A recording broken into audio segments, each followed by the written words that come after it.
Does this deter, or does this really just elevate tensions across the region? Does it further US strategic interests? It's hard to see how it does, Heidi, and I think it's almost like a...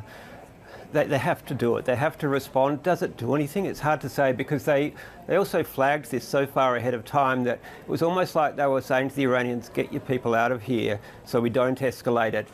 While they're still targeting weapons depots and these sorts of areas, it sends a signal that the US will respond. Does it deter? It's very, very hard to see how it does that. What it does do, though, is it further destabilises Iraq, which is, obviously it's had Iranian strikes on it there, and now it's got US strikes there. Syria has also been at the centre of that, but Syria's obviously had a civil war. But Iraq is sort of, the US has obviously spent a lot of time trying to rebuild Iraq, and now it finds itself bombing it. So it's really an awkward situation where they've got to be seen to be doing something, and they don't want to overdo it. What's the outcome of that? I think not a lot, other than for those obviously under the bombing.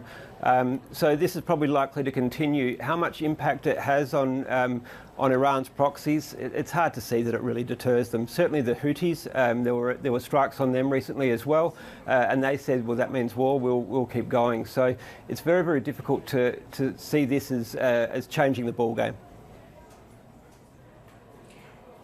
Secretary of State Antony Blinken is also going back for a fifth tour of the region since the war broke out back in October. Is that likely to move the dial at all?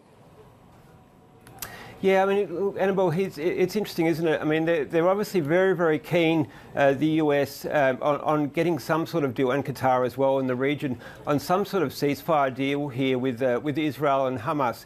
Now, there was quite a bit of movement, or seemed like movement, last week. The weekend prior, there was a meeting in Paris of security chiefs from various countries with stake in it.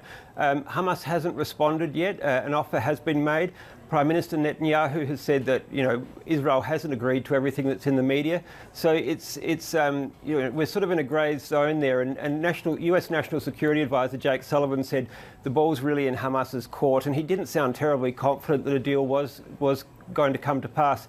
But I think that's the big next step we're coming to. I mean, if there's a possibility of getting a prolonged ceasefire, of releasing these hostages, and obviously the Palestinians being able to get more aid, the people in Gaza being able to get more aid, that may well be a stepping stone to actually bringing an end to this conflict. But the hopes aren't great at the moment. Certainly the reports aren't showing a lot of confidence on any of the sides yet.